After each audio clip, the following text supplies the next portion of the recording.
Welcome to this week's edition of Dugout Dish Podcast. I'm Andy Kiriakidis, joined by my co-host, Keith Glasser. Keith, how we doing? Great, how are you? Good. Fired up to be back. We've got a special edition this week as we received some good questions from someone who goes by the Hit Brigade on the old Instagram.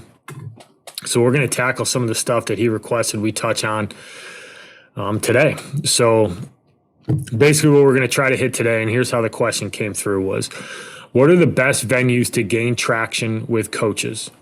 Specifically focused on national tournaments, team camps, prospect camps on campus, independent showcases. Highlight the differences between Division I and Division III scene, specifically around the timing for Division I recruits versus Division III, and when is it the right time versus too early or too late to get exposure. So we got quite a few things to cover here. Where do you want to start, Coach? Let's start from the top. I mean, there's a lot to unpack here, but if we start at the top with, what is it, the best venues to gain traction? Yeah, I guess we'll go through 1 through 4 here. So I mean, I would say the national tournaments is one that always comes up. Like the big one that everybody talks about is Georgia, WWBA, or whether it's, the PBR event that they hold down there as well. Those are the two big ones that seem to pop up. And then you've got Hoover, which is another big national tournament. And my response to that, and I'll be curious to hear your response, Keith, because I recruited down at those events, but I also didn't recruit at those events, depending on where it was and where we were in the recruiting cycle. So for me, the national tournaments, it really comes down to what coaches are going to be there, right? If you're a 2024 and you're going down to Georgia and you're not a Division I guy, you got to know that most of the Division III schools that aren't in that direct region probably aren't going to be down there. But if you're a legitimate Division I player and you're getting traction from schools, while I think that it's become a little less popular for we'll call it the 2024 class, coaches are still gravitating down to that event. It's a chance for them to cross-check on guys. It's a chance for them to see them against better competition. So it's still a worthwhile event. Now, how much say you have in that, depending on what organization you're in, that's probably a bigger question. But that would be my high-level response to the national tournament scene. What are your thoughts on that? For me, when I was in Division III coaching, it wasn't really a thing for us to go recruit. And not for any reason other than, it was going to cost a lot of money for us to be able to go do that. Depending on what the size of your recruiting budget is, you going down to Georgia can get expensive pretty quickly, depending on how long you want to stay for. The flip side to it is, I know for Division III at the least, and I'll speak to that because that's where, the majority of my, recency has come from. You're really only recruiting senior year to senior year. So, you're not really, you're taking notes on sophomores and juniors that you're eventually going to probably try to follow up with, but you're really getting after just the junior class that are rising seniors. So you'd only be going to 1 week. And I always found it, at least for me, the Boston Open and Boston Invite were usually like the 17U week, I think, or 16U week, whatever. And it was just easier to get over to the Boston Open, and I thought it was a really good tournament. And we got a lot of guys out of it. We recruited that portion of the country well. So I think that, everyone wants to go to these tournaments, and I get the allure because there's been so many, really good players that have gone there, and, it's kind of been ingrained in people over probably the last decade or so that, you got to go to Georgia to get seen. I disagree to an extent, there's going to be guys down there, but, you're better off, probably finding somewhere closer where there's going to be more coaches and I think the way that things are going recruiting wise, it's probably going to change even more. I think that, there's a lot of Division I and the high end Division I guys are, they're sitting on college games, college summer league games, not, they're doing that stuff in the summer. I don't know how much, I think it's going to change a decent amount, but, it's still worth it from the standpoint of like, if you're going down to play good competition and you're looking to get better and, you're going for a week, like, I think there's some worthwhileness to it. But I think ultimately it depends on like, where you're from and where do you want to go to school, because if you want to go to school in the Northeast or New England, maybe the Boston Open or something like that is a better event for you to go to. But I didn't recruit them when I was at RPI, just because, like I said, the cost and, it just wasn't really worth it for me, even my bang for my buck. Yeah, and I would agree. I mean, I think to your point, timing matters, right? Like if there's a better opportunity for you somewhere else, you gotta really have that kind of that honest conversation about where do I fit in this whole thing, right? If you're a legitimate Division I player and you've got some interest from some schools and they're going to be down there and they got a chance to kind of get a final evaluation or get a chance to see you, then yeah, it's probably worth going down. To your point, I saw it from both sides. Like when I was at William & Mary, we would go down to Georgia because we needed to either finish our evaluation on players that we were recruiting, see guys that we hadn't seen yet, or we were trying to get a jump on the next year's class. So we usually spanned over the 16A and 17U.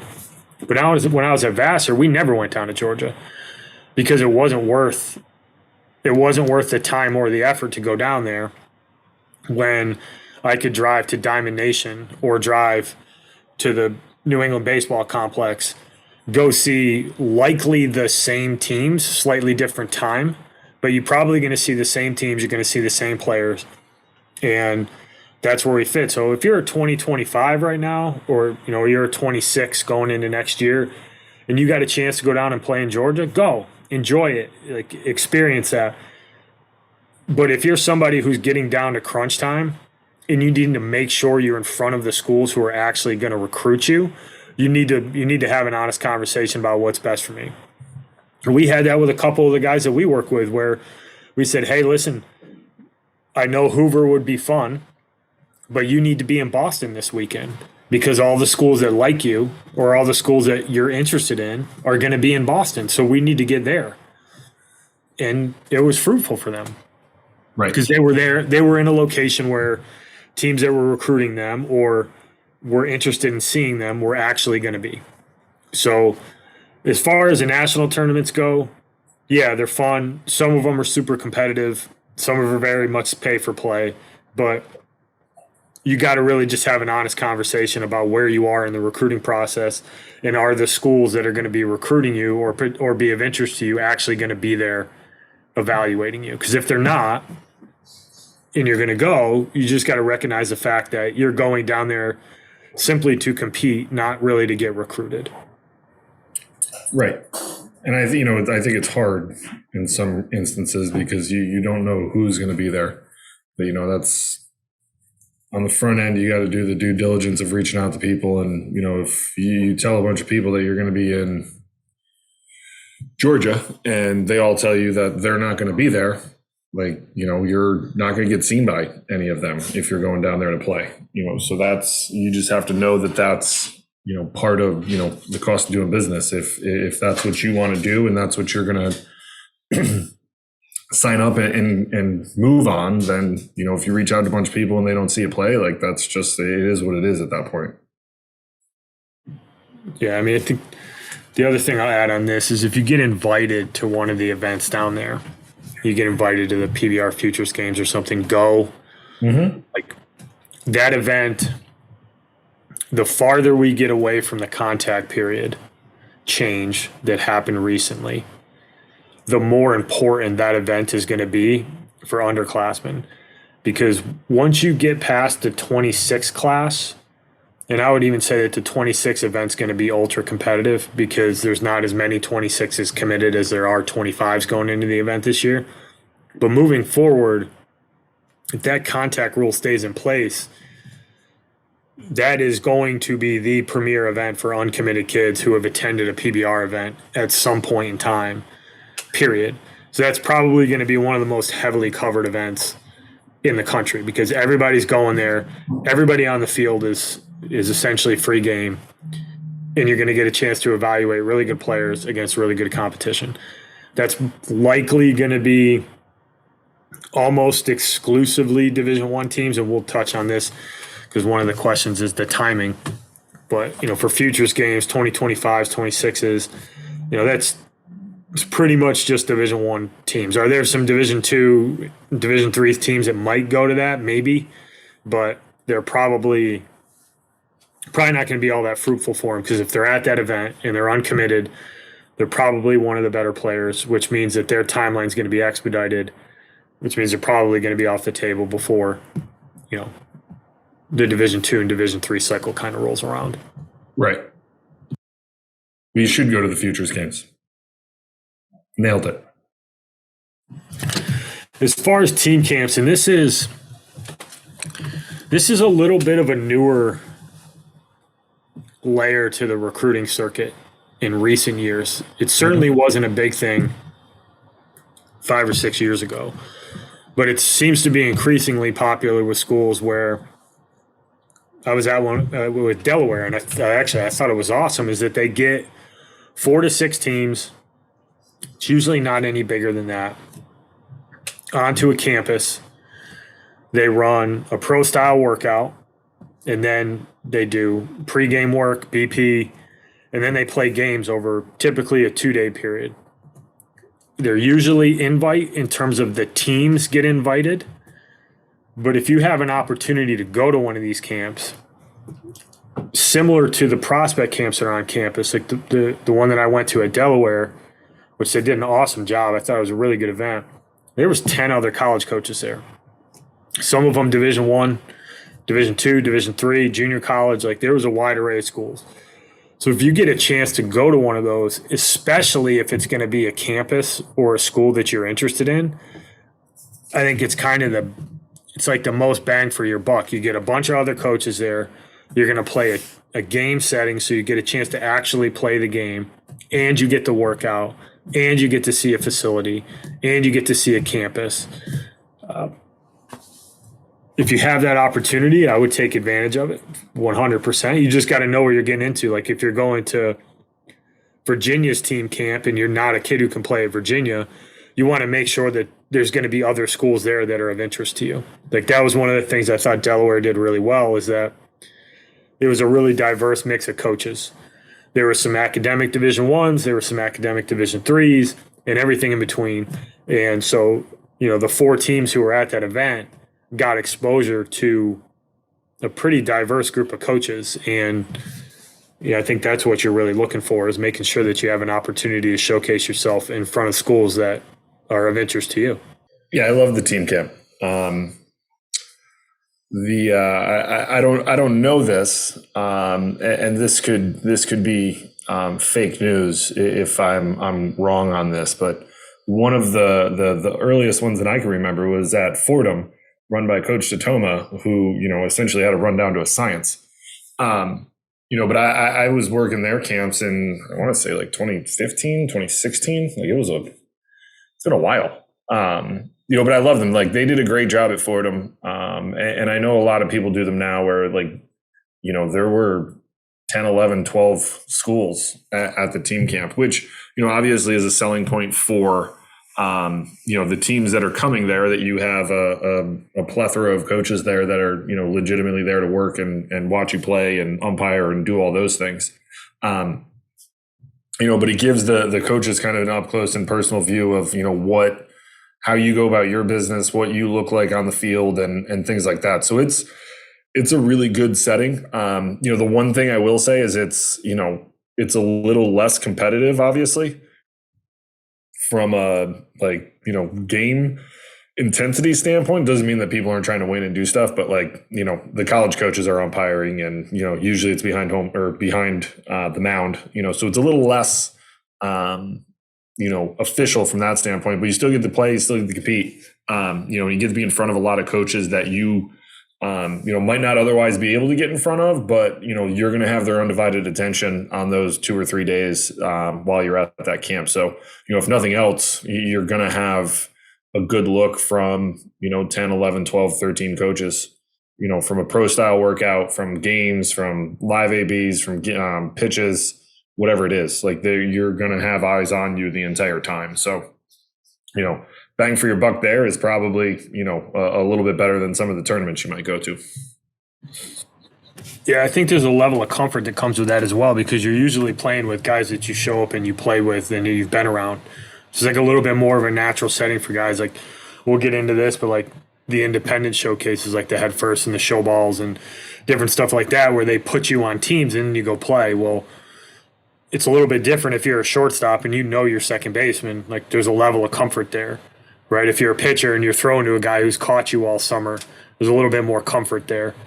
I think it's easier for kids to perform in that setting, and they still are competing within kind of the guidelines of a team, while also, getting showcased to coaches. So it's kind of somewhere in between that prospect camp and the tournament. But if you're a part of an organization that actively tries to set these things up and go to these team camps and they're the right types of settings, I think they're great. Something that people should certainly take advantage of, which leads us into probably one of my favorite venues. And I think the nuance here is making sure that you're targeting the right places to go from an academic and an athletic perspective. But the on-campus prospect camps, I think, for the money that they usually cost, they're usually only, somewhere between like usually $150 and $250. You're going to get that campus tour. You're going to get a chance to meet the coaches. You're going to get a chance to get the pro style workout. You're probably going to run through some layer of a practice component that coaches deal with, and smaller environment. And if you're doing it right, and you're targeting schools that are a fit for you, or at least somewhere in the ballpark of where you fit from an academic and a baseball perspective, there's usually a lot of other coaches that attend those. And I think the one I always use is the Ivy League camps. Like, if you're a really high academic kid and you're striving to be an Ivy League player, those on-campus camps are great because they're usually going to have all the best academic Division III schools work in the camp. So you're going to get exposure to not only a school that you may really want to go to, but also a school that might fit academically or athletically. And I don't think it's any different when you're looking at other schools. You just got to make sure, like, if you're going to go to somebody's camp, that's got to be in the realm of possibility, either from an academic or an athletic perspective, because the group of coaches who are going to be there are going to fit similarly in some way, shape, or form. I love the on-campus camp. It's for everything you just listed, and then some. You're going to actually be able to get a feel for the coaching staff of the school that is running the camp, which is likely one of the main reasons you're there, right? Like, if you're going to that on-campus camp, like, generally speaking, you're going to be fairly interested in that school. But you can also get seen by a bunch of other coaches. The other is you actually, the on-campus camp, there is generally going to be some teaching going on as well. So, you have the opportunity to learn from, some of the better coaches in college baseball, depending on the type of camp you're at or where you're at. So it's, I think from a coaching standpoint, it's always, I always enjoyed doing the teaching side of things. One, obviously, because we coach and that's what we like to do. But, it kind of gives you a feel for where the kid is at, like his aptitude to learning, and, how receptive is he to coaching, things like that. So there's a little bit more that you can go into it when you're actually working these camps from a coaching standpoint. But from a kid standpoint, you can't beat it. They are some of the, usually on the cheaper side compared to, the private sector. But sometimes, even if they are a tad bit expensive, it's because they're paying other college coaches to be there. And that's what that money is going to as well.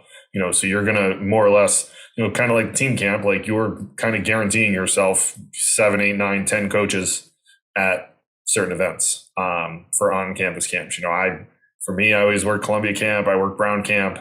I worked a handful of other ones throughout the course of my career, but the on-campus camp where they were staples, especially in the high-end academic world with the Ivy League schools. Like, they're staples in your recruiting schedule. You're just going to pencil them in and put things around there because you're going to be able to see a lot of high-end academic kids that are competitive from an admission standpoint almost instantly. Because let's face it, like, you're not showing up to Columbia without having competitive enough grades in that admissions process. And if you're going to be competitive in that admissions process, you be competitive at other schools too. So, it's a no-brainer for college coaches to be able to go to, but also kids to, take advantage of the opportunity to be able to get on the field in front of all those coaches. Yeah, they're definitely a staple. I mean, we at both levels, at William and Mary and Vassar, like at Vassar, the Ivy League camps were probably the best camps for us from a recruiting perspective because you get that one-on-one contact with a kid. You get to know them. You get a feel for them. They're there because academics are important. But we did it at William and Mary too. Like, we used to go down to Wake's camp and Duke's camp because, I mean, let's be honest, like, Wake's not losing a kid to William and Mary if they really want him. So we're not a threat to them. But if we can get the kid that's third on Wake's list, like, probably going to be pretty good. Same thing with Duke. And those were good events that we identified players at, and then we used to run them at William and Mary and have coaches from all over the region come down and work those camps. And not only did we recruit out of them at William and Mary, but there was plenty of kids who weren't necessarily a fit for us that ended up getting recruited because of the mix of schools that were there, gave them an opportunity to showcase themselves in that setting. So I think I'm a big fan, but I think for me, it just comes down to being smart about where you're going and making sure that, somebody's giving you good information about the reasoning as to why you go down to a camp like that. Yeah, I want to add too, like, I'm not sure how many Division II and Division III schools will have multiple schools at their on-campus camp. There's probably a handful of Division IIs that will have some local Division IIIs at theirs.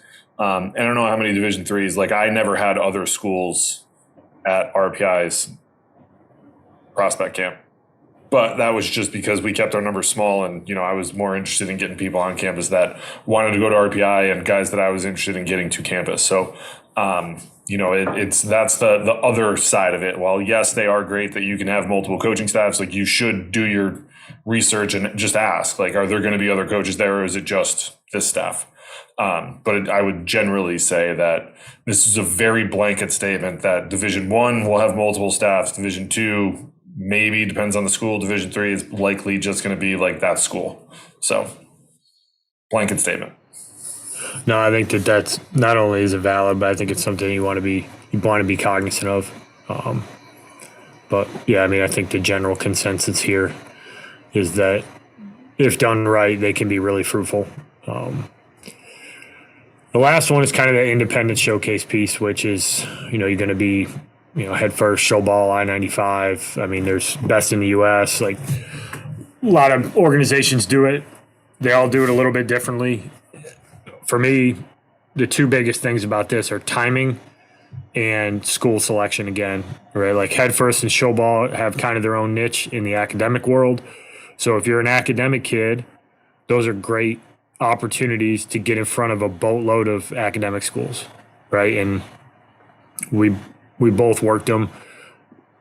They absolutely get recruited. I think they're heavily used by Division III programs, and they're definitely used by a lot of the Division I academics to either identify a kid early that you want to, continue to recruit, or maybe the final evaluation on a kid, or somebody might pick up late in a recruiting class, something like that. So those niches, I think, are really valuable to know about if you're an academic kid. Those are two places to get in front of 50, 60 coaches at a time.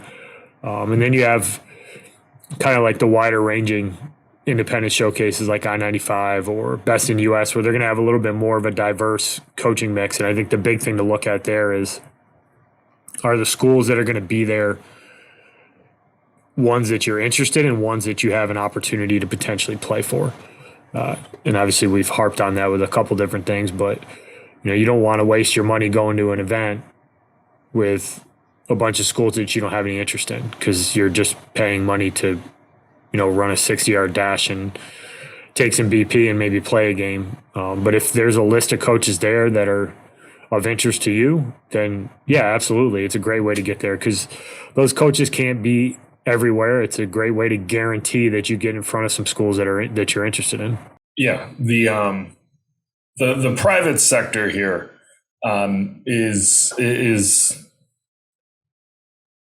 probably the hardest one to navigate, right? Like there's so many events that you can go to in the course of the summer from a baseball standpoint, whether it's tournaments, showcases, camps, everything. But I think, and we can't drive this point home anymore, but you need to know who's going to be there and if it's going to be worth it for you from two standpoints. One, from, are there coaches there that you have interest in? And what, like, are you actually prepped to go do this camp, showcase, whatever it is? Because a lot of these things are run year round, right? Like, I mean, there's a decent amount that are going to be run, the Head First, the show balls, they're running things in the summer, spring, summer, fall. But there's some events that are going to be run in, they run them in January and February. Like I've said this, I think on an earlier podcast, I stopped going to the ones in January and February. I'm watching kids in upstate New York throw, max effort, when they don't actually, like, tryouts for high school isn't until mid-March, and they don't play a game until April, and it's January and they're ramped up, and it's, we wonder why, kids get eventually, I'm generalizing here. But if you're not ready to go do those types of events, like, you shouldn't go, because it's only going to hurt you and be to your detriment, because you're going to go in and not be the best version of yourself and not put a good foot forward, and you're just going to get crossed off of a list. So the understanding of the timing behind it, of like, hey, you should probably be in pretty good shape and, at least in baseball shape, and go to these events, whether it's going to be in the summer or the fall, versus the winter, especially if you're a multiple sport athlete. If you're playing hoops, like, probably shouldn't go to a showcase when you haven't done anything baseball wise in 3-4 months. Knowing the timing of it and being in the best shape, I don't want to continually say the best shape, but being in baseball shape to go showcase your abilities at these events is critical, but also knowing, who's going to be there and is it going to be worth your time? If you're not a high-end academic kid, like, then Head First and Showball probably are they're not for you, because they're exclusively recruited by high-end academic schools. If you have no interest in going to them, then don't spend the money. Go to a different event that has, target the schools that you are looking for, you're interested in, and find out where they're going. Go to their on-campus camp, stuff like that. So I think that, there's a lot of good to them. But I also think that, if you're going to spend that amount of money, you're going to want to know what you're getting out of it too. So that's the other piece of it. Are you going to get all your metrics? Are you going to get all your data? Are you going to get all those things? Are people paying attention? If you're at an event that is 16 hours long, like, find anybody who can lock in for 16 hours and tell me that they no matter what you do in your life, 16 hours is a long time to lock in and watch baseball. So it's stuff like that too, right? Like, you're going to want to make sure that you can't do anything about that. That's out of your control. But there's probably other events that are out there that you can go to where there's a little bit of a shorter attention span for people, and you're going to get seen a little bit better. Yeah, I think the timing piece is huge, right? The timing of the year, which you hit on. You need to be ready from a health perspective. Like, you need to do what's best for you from a health perspective. You also got to understand that if you're a 24 or 25, whatever year it is, it doesn't really matter. Like, in the off season, if you think you're a Division I player and you're going to go showcase yourself at an event in January, like, they're not going to be there. It's just that simple. Like, there's no, well, maybe you're not, like, they won't, they can't be. So, did you, shorten your throwing period because you wanted to go get some numbers up on, PBR perfect game? Like, if you're doing it for that reason, I don't agree with it, but at least you're doing it for that. But don't go there thinking you're getting recruited, right? Like, that's a big misconception, and you don't need that to get recruited. You need to perform when coaches are actually evaluating you. The other thing, and there's some people who probably get upset that I say this, but if you're a 26, you don't need to go to an independent showcase, in my opinion. Like, you'd be better off shooting your shot with your favorite school and going to their on-campus camp and maybe getting something from a development perspective out of it. But you used to see this at Head First, where you'd see freshmen in high school going to a Head First event, and none of those schools are recruiting kids that young. So you just spend $1,000 to go through a workout when nobody's really going to pay attention to you. So, I mean, that's just, for me, that's kind of the truth of it. Like, you need to be good enough to showcase yourself first and foremost, right? And you have to, that's where the honesty of the evaluation comes in, is that somebody needs to be able to tell you, hey, you should go to an event like this because it'll be worth your while.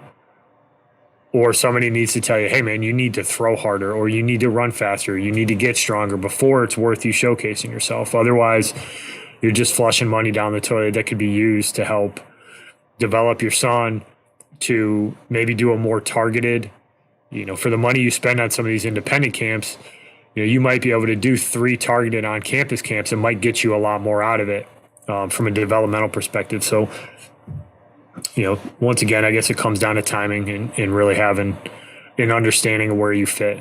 Yeah, it's twofold. The rules piece that you touched on, especially from a Division I standpoint, they're dead. They're in a dead period. Like, if you're trying to go to a showcase in January, there's no Division I school that's going to be there. And if that's your goal, well, you just, give me your money. The second is, and I agree, I don't think that, the younger, the 26s, the 27s, I'll give you, we have a peanut gallery here tonight in the Glasser household, and the better Coach Glasser shook her head in agreement with you when you said that you should spend more time on development when you're younger and not really ready, because you're right. You're throwing money away at some of these camps for, like Brianna said, it's a superficial evaluation, but it's also like, if I see that you need to get bigger, faster, stronger, like, I'm just going to write in my notes, like, see next year if he gets bigger, faster, and stronger. Like, if your skill set looks like it can play, like, awesome. But, one, from an academic standpoint, like, coaches need to know where your grades are at and what you have. And then 2, it's, if you're so far off from a physicality standpoint, like, we're going to see what the next 12 months brings to see you again, which would probably be, it would behoove you to wait the 12 months, get in the weight room, be bigger, faster, stronger, do some other stuff. And like you said, be targeted in some of your camps and go from there. Like, you don't have to showcase when you're a sophomore in high school. I do think there is a little bit of value, in doing it, but I think that the value would be in going to an on-campus camp where there's going to be a handful of other coaches, where you can see what it's like to go through a pro style workout and, meet a bunch of kids that you've never played with before, like, for a lot less money, a lot less pressure, but also, from a developmental standpoint, you're going to get more out of that because you're actually going to be coached and talked to about things during your time on that college campus camp than you would be in some of the other private sector stuff. Spot on. As far as timing from Division I, Division II, Division III, like, we get asked this, and I think Division I spans the whole spectrum, right? And obviously the new contact rule changes things, right? Like, 2025s can't get talked to until August 1st, so a week from today, I guess. So that changes things in terms of how quickly things are going to unravel. But the top players are likely going to end up being committed in August, early September. It's going to be interesting to see how that all unravels and how quickly stuff starts to happen and what red flags pop up. Everybody's curious as to what the heck's going to happen come August 1st. But in general, Division One, frame it up as a 2024. Division One schools are still recruiting. A lot of them are still recruiting. Even at the highest levels, they're still recruiting. They're still trying to find maybe a walk-on guy, or they got a little bit of scholarship money that you're trying to find a guy to finish their class. But you start getting to the mid-major and the lower end of Division One baseball, a lot of these schools are still, they're still looking for 4 or 5 more guys. So if you're a high school player and you're worried about when you get recruited, don't think that you can't be a Division One player and get recruited in August or September going into your senior year, because that can absolutely happen. It just depends on where you fit and what kind of schools you're targeting. But you've talked to however many schools in the last couple of weeks that are still looking for 24s. They're still looking for arms. They're still looking for an infielder. They're still looking for an outfielder or a catcher. So that timeline extends from August 1st of your junior year going into your junior year, and it's going to go all the way into September and October of your senior year, right? I think that's kind of what we're looking at moving into the future. Division III is going to be different, right? Like, you don't really heat up Division III until May, June, July, August, going into October, November. I mean, would you say that's a pretty That's accurate fair. statement? I mean, I would say that you're likely, you're going to be following all the local and guys that maybe are in a relatively short driving distance that you saw last fall or the summer before that are now going to be juniors that you might want to follow up on and see if you can see them, during the high school year. But I think the one thing that, when we start talking timelines and such too, like, there's not a lot of, I don't know how to say this correctly. There is recruiting going on in March, April, and May, and like the higher end schools and programs have guys out a lot. But the vast majority of college baseball, they're recruiting and trying to see some local games, but they're not really doing a lot of traveling during their season because they're playing at the same time you are. So there's going to be, it's not going to be until after the college seasons wrap up that they really get out to watch and get to the distance of away from campus to watch those games. But Division III, you're right. It's going to be May, June, July, and then you're going to bookend it in August with especially if you're a higher end academic school, you're going to end up at all the academic stuff that's in mid to late August, and then you kind of roll into the fall. Kids come back on campus. You'll start having kids on campus putting offers out and seeing who you can get. I've been pretty close to being done with my recruiting class in, late December, January, depending on whether or not people go early decision or regular decision. I've also, had to sweat it out until May 1st with people who went regular decision. So it could end up taking, as a coach, it could end up taking a pretty lengthy period of time to kind of finalize that recruiting class. But, I would say for, Division I, it's a lot longer. We've touched on the new rule change. Like, that's going to change a lot of this stuff significantly from a timing standpoint. But Division II is probably, they're a step below the Division I's from a recruiting standpoint, right? Like, they can reach out to you a little bit sooner, but that I don't think they're really, out there on mass offering sophomores and juniors. And Division III is just really, you're going senior year to senior year. You're not offering juniors. You might do it because it's somebody but you're not going to do that by and large. You'll start talking to them, but you're not recruiting them and trying to get them to campus right away. You're trying to complete that senior year class. Yeah, absolutely. And at the Division III level, a lot of it you have to wait for other pieces to fall, because a lot of the kids that you really like are going to be on that fringe at the Division I level. So they're going to have to get told no a bunch before they're going to get really serious about whether you're going to be a fit or not, right? So, you don't see a lot of Division III schools getting commitments from kids in April of their junior year of high school. It's just not. I don't know if I've ever seen it, but it's definitely not the norm. Most of that stuff's going to start to trickle down in like July. And I know the NESCAC, they can't even read a transcript anymore until August 1st. So that slowed things down with them. So those like official, verbal commitments that come from the NESCAC schools, they can't get that official academic read until August 1st anyway. So that slowed things down even more for them where, previously, from a high academic perspective, they went a little bit earlier than other schools because they're, really desirable from an academic perspective. So, but yeah, I mean, Division I, August 1st until, that September, October your senior year is probably a reasonable timeline. And yeah, the better guys are going to go early, but guys pop at different rates.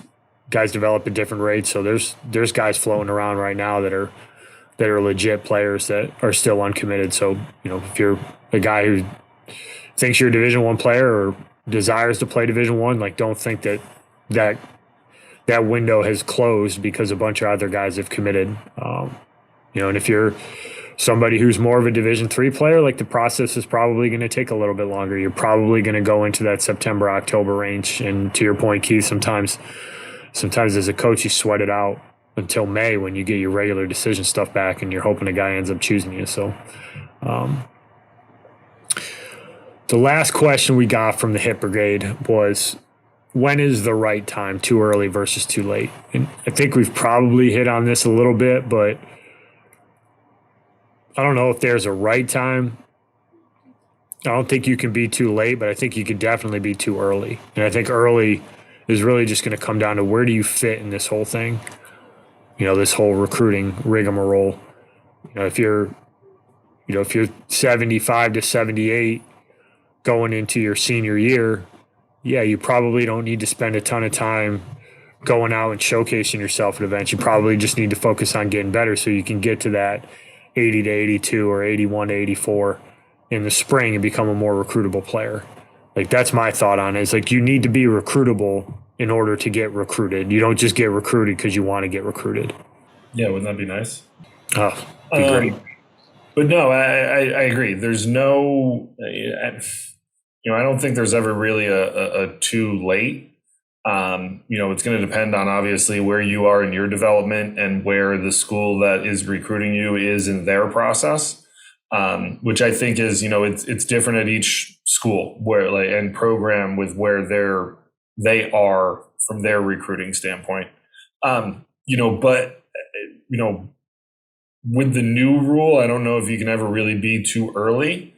I think the good thing that you can do, and one, you have to understand that everyone's timeline is completely different. But two, like take the time to go to visit colleges. You can't really, you can't sit down with college coaches at the Division I level on unofficial visits, but nothing's precluding you from going to info sessions and tours at colleges just to see if you like the school and it's a fit. So I think you can start to get a feel for what the academic and what the social life at schools are like, and then start to figure out whether or not baseball is going to fit into that from an academic standpoint for you. And that could, that might take a little bit longer, but at least if you start visiting schools and, I know Division III, I used to get emails all the time about kids that were, coming to visit schools. Sometimes I had the opportunity to meet with people. Sometimes I didn't, college coaches are busy guys. They're out recruiting. They got families too. But it's, if you're going to be on campus for a tour and info session because you're swinging by on your way to a tournament or whatever, send an email out 2 or 3 days in advance. If the coach is around, like he might be able to sit down and answer a handful of questions for you. But that also makes it, a little bit more personal. You get to meet them. They get eyes on at a tournament or showcase that you might be attending that they're going to be at, or you come to camp, and you can get to know them a little bit more. Again, I can't speak for everybody, and I certainly did not meet with everybody who showed up, but if I had the opportunity to sit down for a couple minutes and answer some questions for families, I always tried to do it. But be a little bit more, be proactive in that stuff. But yeah, I don't think there's any really I don't think you can be too late. It's just really going to depend on where you are in your development and where you are, where you're going to fit into the college baseball landscape for programs. And that's where you're going to find yourself. Kind of a cop out answer, right? But no, I get what you're saying though. We're on the same page. Do I have to be more clear? No, Okay. I think you don't want to be too early. Right. And that's where that honest feedback comes in, where you need to have somebody in your corner that tells you, hey, it's okay that you're not good enough right now. Let's focus on getting better so that when you do go showcase yourself, you make a good first impression. Right. Sure. And there's ranges of that, right? Like if you're a kid who's looking to pitch at a particular school and you're a 2025 and you're 81 to 84, but somebody has enough foresight to tell you, hey, you're 6'2", you're lanky, you can spin the ball, like get in front of these guys because then they can track you. Like that's different than showing up and being 73 to 75 and the coach is putting up the radar gun once, probably not even putting up the radar gun, and you go completely anonymous and you spent a ton of money to be anonymous. Like you want to feel like you put yourself in a position to a position. That's a new word. Hashtag position / situation. You want to be in a situation where when you leave camp, you at least feel like you gave them something to notice. Yeah. Like you do something physically, like you can run, or you've got a really good arm, or you look good in a uniform, or you take a good round of BP, or you throw hard. Like you want to do something, you want to be at a place from a development perspective where you do something that translates to college. And I just say college generally because you need, like I said, you need to be recruitable first. So I do want to circle back to one thing he said, though, because I want to ask you a question.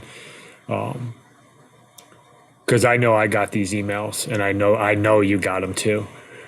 So if a kid emails you at like 10:30 the day before, like 10:30 at night, the day before they come and visit campus, what are the chances you're meeting with them the next day? Likely 0, especially if it's like a Saturday or Sunday in the off season. No, I'm not. I get like that. That was kind of my point when I said it. Like college coaches have lives too. Like it's like you have things that you do. You have a family. You like. I'm not stopping my entire life to come answer a handful of questions for somebody that I don't necessarily, that I have no idea who you are. And, because you're coming up to visit when I'm going to go spend, I'm scheduled to spend time with my son. Like I'm going to go spend time with my son, not do that. Yeah. I know that sounds, people are going to listen to that and be like, well, that doesn't, like when else am I supposed to do this? Like you have, from a practice standpoint at Division III, like you gave away, like you had 20 weekends out of the year where you were like automatically going to be on the field playing baseball. You only get 52 of them. You're going to be out there recruiting for another 12, 15 of them. You got to take time for your family and do that stuff too. So, I think when it's, if you can be proactive about when you're going to visit, you can, it's not to say that everyone is going to be, as accommodating and want to sit down and meet with you, but if you give people 4 or 5 days notice of like, hey, we're coming up on, Thursday for an information session and tour. If you have, 10 minutes, can I steal 10 minutes of your time just to answer a couple of questions? You'll likely get more answers yes than you will no. And especially when you're emailing people at, 11:30 at night that you're coming tomorrow morning for the 9 a.m. info session. Like, well, the other part of it too, right? And you don't sound like an ass when you say that, because here's the analogy. If your boss called you at 11 o'clock at night and told you that you need to come in, or they want you to come into work at 8 o'clock in the morning when you're on vacation, you'd be pretty pissed. It's not all that different. It's very similar. And if the other thing that it shows is that you're not really taking into consideration other people, right? That tells me that I think the world revolves around me. Like, hey, I'm coming, sorry, I didn't give you more than 12 hours notice, but you need to be there for me. Right. So immediately, I think that you're a little bit pompous and like it's a pretty bad first impression to make. If you give a coach a couple days notice, hey coach, coming up to your point, you email them on Monday. Hey coach, I know it's a little short notice, but I'm going to come up and check out campus on Thursday. Is there any chance anybody on you and your staff is going to be around? Anytime that you have would be greatly appreciated. Even if I can't be there, I can promise you, because you're going to visit campus, because you took the time to email me, because you were considerate in how you communicated, I'm much more likely to follow up with you. I'm much more likely to try to figure out who you are. Just a better tone. It is. And I think the other thing too is like there was a handful of people that I can remember where we would be practicing and they would show up and like come right to the fence or try to get on the field and be like, hey coach, you got a couple minutes of, to answer my questions. Like I'm in the middle of practice. Like, no, I don't have time. Like I'm doing my job right now. So, if you want to wait until the end of practice and I can see, answer a handful of questions for you, that's fine. But, it was, that happened like 2 or 3 times. And I was like so floored, just like, hi. No. Well, those people, those are the same people that walk away and go, well, that guy wasn't very nice. It's like really, like talk about setting somebody up for failure. Yeah. Like you can't, as a coach, you can't win because if you're the coach who steps out of practice, all your players are gonna be like, what the hell's he doing? Yeah. Who's this kid? It's different if a kid's on a visit and you're like, correct. Hey, come sit in the dugout. I want you to learn how this works. Yes. I want you to get to see, just show up. Yeah, that's a different thing. That was all planned. And you should, and people know this happens last minute, but if you are setting up, going and trying to go to information sessions and tours, like reach out to the coaching staffs and just say like, hey, we're going to be there, and like I said, it's very tough in the summer, to really kind of nail down guys, and that shouldn't preclude you from going on these info sessions and tours that admissions people put on at schools. But just know that during the summer it's pretty tough to kind of nail down some college coaches because they're out recruiting so much. So don't get discouraged that they're not going to be there. You should still definitely go visit the school and see what it's about, so you can start to figure out whether or not you can go to that place and be like, nope, not a place for me. You can cross it right off your list and you don't even have to worry about meeting with coaches at all because it just like you went and it didn't feel right for you. So you should definitely visit some of those schools as well. Last tidbit about the visits. We're getting a touch off topic, but I think it's valid based on what you said. If you're going to visit schools, and I know this is easier said than done because the summertime is when it's easiest to go visit places. But if you can find a way to see campuses when they're actually operating, it is a totally different experience. You could go to a campus where if it's not jumping and you don't have 4,000 or 5,000 people buzzing around, you could walk away and be like, kind of lackluster. It's got some cool buildings, yada, yada, like your standard takeaway from an empty college campus. The environment that the kids are in is often very different than the layout of the school. And I think easier said than done because a lot of times you have to do it during the summer. You're traveling to a tournament. Like that's better than nothing. But if you can find a way to go check out campuses when they're buzzing, that'll give you a much better feel for what that school is going to look like. Yep. Can completely change your complexion of what that place is like. Because some campuses, like some colleges, they are the only thing that is that town for the most part. Even there's some big campuses where that campus is the heart and soul of that whole town. And when you don't have kids on campus, it can seem like a ghost town. Right. And if you don't experience it with people running around, you just don't get a true feel for it. Agreed. Anything else that we want to cover today, Coach? I do not think so. I think that we nailed this one. Hopefully everyone listening liked it. Hopefully the hit brigade is happy. For all of you who are listening, if you have anything you would like us to cover, Instagram, Twitter, direct message, whatever, hit us up.